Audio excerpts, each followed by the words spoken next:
this episode, we're talking about the year 1983. A good year. A good year. It was kind of the end of an era for a lot of the things we've already talked about in previous episodes. It's the year that the Star Wars trilogy completed, and it's also the year that arcades kind of petered out and went away for a little while. Yeah. So the first topic, of course, is the most important thing that happened in 1983, by far. Easily. In any way you slice it. Cabbage Return of the Patch Jedi. Kids. Hit theaters. Oh, yeah, no, it was Cabbage Patch Kids. We're not supposed to mention the Cabbage Patch Kids. I don't know anything about Cabbage Patch Kids. It's fine. It's fine. No, it was Return of the Jedi, and it was released May 25th, 1983, which May 25th is actually coming up pretty soon. So I know. Very it's shortly. anniversary. Return of the Jedi. It was the only Star Wars movie of the original trilogy that I got to see in the theater. Yeah, me too. I'm in the same boat. Although the original A New Hope was actually my first movie because I was in my mom's belly when she went and saw it. I saw them all in the theater, guys. Wow. Oh, damn! So what'd you think of the Ewoks, Chris? I love the Ewoks. Yeah. I'm a big fan of the Ewoks. You're pro Ewok. I am super pro Ewok. I'm never going to back down off that I stance. didn't hear a negative Ewok person until I was in college. Yeah, me too. It's the I was same like, thing. oh, people don't like the Ewoks, and everybody's like, oh, Episode 3, the prequel came out, might be better than Jedi because the Ewoks. I was like, really? Yeah, it's a surprisingly popular notion, which that 3 is better than 6. Okay. What do you crazy. think, Megan? Ewoks? I Yeah love or nay? Ewoks. I Okay, still don't know okay. what Chibuki Uki means. Because I remember that line. Yub yub. Yub yub. Yub. What does this mean? There was a whole Yub Yub song that we can't even Yub, no. watch anymore. I know, it's gone. Dun dun dun dun dun dun. Dun, dun, dun. It was the better song. It was was a way better song. Like Way strictly cooler. musically, it was a superior piece of music. Yeah, We're the of course special talking editions messed it about up. the original Return of the Jedi that Lucas did not go back and retouch. Right. I have an early Jedi memory in that when I was going for school supplies, and like I lived in Wisconsin, we every once in a while would take trips down to Milwaukee, and I was getting my school supplies at the mall in Milwaukee, which was the coolest thing ever.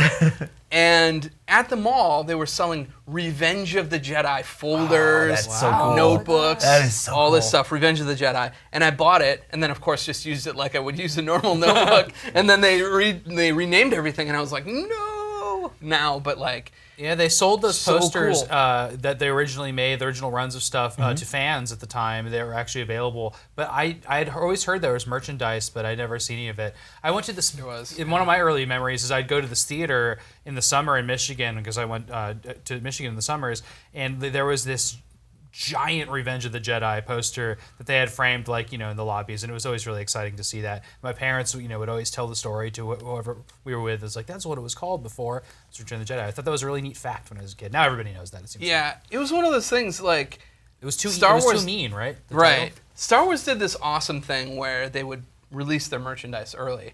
And so by looking at the merchandise, you would get predict the clues movie. from what the film was going to be about. And they used to do that like mail away thing. You Yeah. got Boba Fett before Boba Fett was ever, in a movie, all that It's stuff. like Lego The Hobbit now. So yeah, right.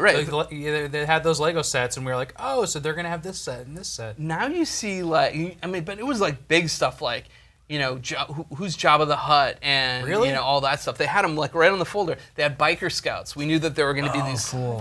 before you saw a trailer before anything, and I was just like, I cannot wait for this movie. It The was toys were so super stoked. cool for those Biker Scouts too. If I remember correctly, Absolutely. there was a button on them that made Yep. them like fall apart and everything. had like that they were, one. like, I that's think so cool. Kenner stepped up their game, and for Return of the Jedi had the best stuff. Everybody was remade and recast in different ways, and everything just looked so much better. And the Jabba the Hutt toy, I think, is, for my money, my favorite action figure ever made. Oh wow. I think it's so perfect. It's colored so great. The remake wasn't so great in the 90s either for that, but I thought the original one was really good. And of course, I like the Millennium Falcon. Another weird thing about Return of the Jedi, I didn't know this until recently, is that originally Lucas wanted David Lynch to direct it, and I can't even imagine what a David Lynch directed Return of the Jedi would even look like. I don't know what that set would be like. That would just be really, really weird. You think of Lucas and Harrison Ford and David Lynch and Carrie Fisher, for that matter, all in a set together trying to make a movie. It sounds just incredibly Like a disaster And waiting to David would not Cronenberg turned it down as well. Yep. Which Two great sci-fi directors, though. In the end, I would have liked to see the movies they both made. Richard Marquand, I still don't really... I've read the history of Return of the Jedi, but I still don't understand how that came about. It's such a strange thing to have like almost a no-name director on this. I kind of feel like, that's why I hope alternate universes exist. So that in an alternate universe, I know somebody somewhere is watching the David Lynch Return of the Jedi. Like, hopefully. Lynch would have fought to keep it revenge. They got it. Yeah, I think so too. No kidding. So one thing I really always liked about Jedi are the monsters, and that there's this monster department at Lucas. And Empire Strikes Back, they have the bounty hunters, and there's a big monster in an asteroid. There's not a lot of practical effect monsters in that movie though, and to put Jabba's palace back in it on Tatooine, just filled with creepy creatures, the best. Of course, Jabba's the best of those. Yeah, it feels, because of that, it feels, especially that opening on Tatooine, it feels like the most alien of all of the locales in all of Star Wars, which is says a lot, because a lot of our science fiction back then and now feels like alien races are just like humanoids with different color skin or whatever, but Return of the Jedi definitely made you feel like you were in a place that was not Earth or an Earth-like. It was somewhere else. The big reveal in this movie. That's right. Leia and Luke. The sister. Shouldn't have kissed in the last one. Yeah. Whoops. That was a deep kiss, guys. Oh, George. Everyone's like, oh, no! I don't know how that could have possibly been planned out. I feel like they're grasping for another big twist in this movie. That's what it was, right? Everybody's like, oh, it was so cool when this was revealed. Let's reveal this. And then they didn't think of the implications. They're like, oh, and now the implications are great, because in the upcoming trilogy, it could be really cool that Leia, has the Force and stuff like that. I think that's really interesting. For sure.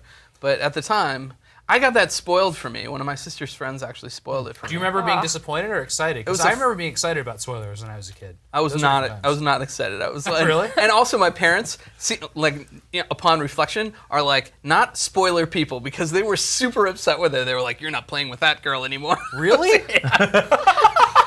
It wasn't like a mandate or something. They just hated it. They were so upset that happened.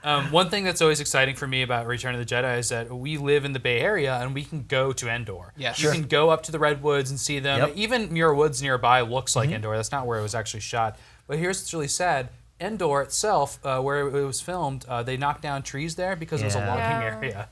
So they were going to log that area anyway, and so they let them knock over trees, so you can't really see. Which is so sad, because I'd love to visit it, because that's one of my favorite action sequences in any movie ever. Really? The Endor, the speeder bike is one? the speeder bike scene. I love that scene to this day. It's so pretty. It's so pretty. I love all the different ways they kill people in that scene, just to take it down from the beauty. Redwood, yeah. But yeah, he lops off the front of the thing and it goes spiraling. He zooms it around the tree and it explodes. Oh, that one's really good too. The sound effects almost don't match the scene too, but they're really interesting. They're whoop. Yeah. Those very strange sounds, and they have a lot of tree echoey sounds. It's just the sound design in Star Wars is so amazing. Maybe the best. Nothing sounds like a speeder bike. You hear that sound, you know exactly what it is. Yeah. Of course, I've always liked that movie actually ends with just another Death Star fight. It's like, well.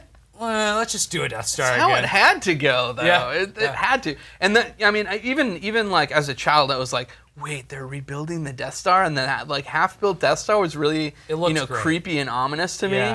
Especially when you see it in the atmosphere of Endor. I always liked how that looks. It's also a cool twist plot-wise, because I think if I were more of an adult who'd seen more movies back then, I would have said to myself, oh, very clearly they're not going to do that again, because they did that in the first film, so they wouldn't end the third film the same way. And they kind of keep that card close to their chest until basically you don't know that thing is fully operational until Luke finds out, and then moments later when the rebels find out and they're totally screwed by it. Oh, that's right. They're also prejudice. You'll find it's quite operational when your friends arrive. Exactly. Another great monster, Admiral Akbar. Oh, yes. Oh, yeah. Yes. Great monster design on him. And just everything about that composite of that character, because they're all in a very clean environment, and then you're just this gross fish. Just a red fish face. I love there's no subtlety in Star Wars either. He's called Mon Calamari.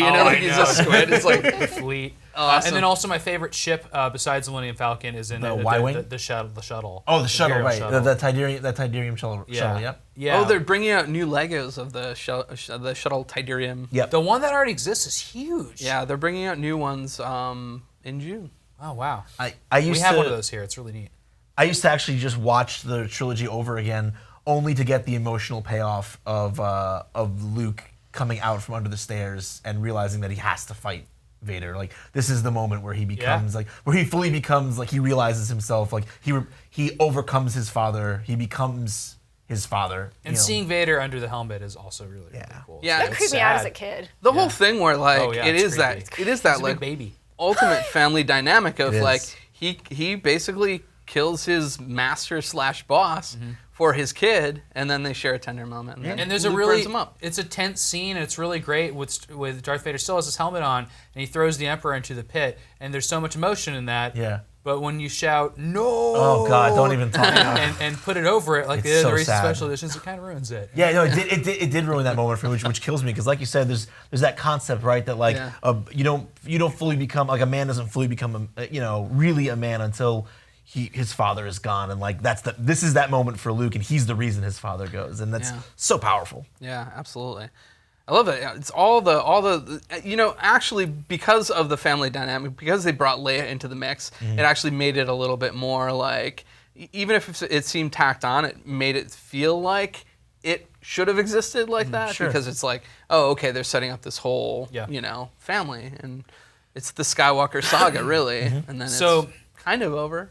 in May of 1983 as well, it took 6 years for this to happen, but a amazing Star Wars game hit arcades. Yes. And it actually took a really long time to produce a game that was worthy of the Star Wars movies. So they didn't base it on Return of the Jedi. It was called Star Wars, and it was from Atari. And it was a color vector-based space shooter in which you did this trench run and then fought TIE fighters and also went over the planet. It's my favorite arcade game of all time. And I think it's a so much money on wonderful it. experience. I spent a lot. I was terrible at it. I had one of the sit down surrounding units. Cockpit version. Yeah, the cockpit They came version. in that and stand-up. Yep, I had that. I had Yoke that version. controls. Yep, You the actually yoke. go around. You're in an X-wing. Yep. It feels perfect. Your guns are on the sides of the monitor, Mm-hmm. and you're shooting. And it's really great. Every little motion of polygons in it is done with math, and it's drawn. It's not a regular TV monitor. It's drawn from the center outwards on an XY monitor. Like you can't do that make anymore. that game on a computer. Right. Like you have to play it as it is, and it's beautiful and it's smooth. And it looks like something out of the targeting computers in the movie. Yeah, I was gonna say that. Yeah, it does. looks like the. Yeah. Yeah. It looks just like, almost there. Look, you switched off your targeting computer. What's wrong? It. Yeah. But yeah, it also had digitized voices in it, which was huge at the time. But again, it was about Star Wars, a movie from 6 years earlier. So it's nice that it launched alongside Return of the Jedi. But it was super popular too. Like this, It was a ubiquitous arcade game just because it was like a roller coaster. It was like as futuristic and environmental as you can get with a video game. And it's really, what's amazing about it, you kind of touched on it before, because of the technology used for the vector-based, the color vector-based graphics, you can emulate it. Like that is an experience that either you had it, or you're never like you can't have it. I mean, maybe I don't know if there's restored machines. I own one. Oh, you do? Awesome. So yeah, if you want to have that experience, go to Sam Claiborne's house. Yeah. I also have Empire Strikes Back, which is the sequel from I believe '85. But that wasn't that great, right? No, Empire's great. And so Empire's you go good? through. Oh, it's got the walkers. Yeah, it has yeah. walkers drawn as vector and everything. Oh, but wow. Return of the Jedi actually came out between those two, and it's just a raster game from an angle, and it's not good. It's a terrible game. Cool piece of history. Yeah, absolutely. And then finally, one pro tip: if you ever find a Star Wars machine, you can play one of the Santa Cruz Boardwalk actually.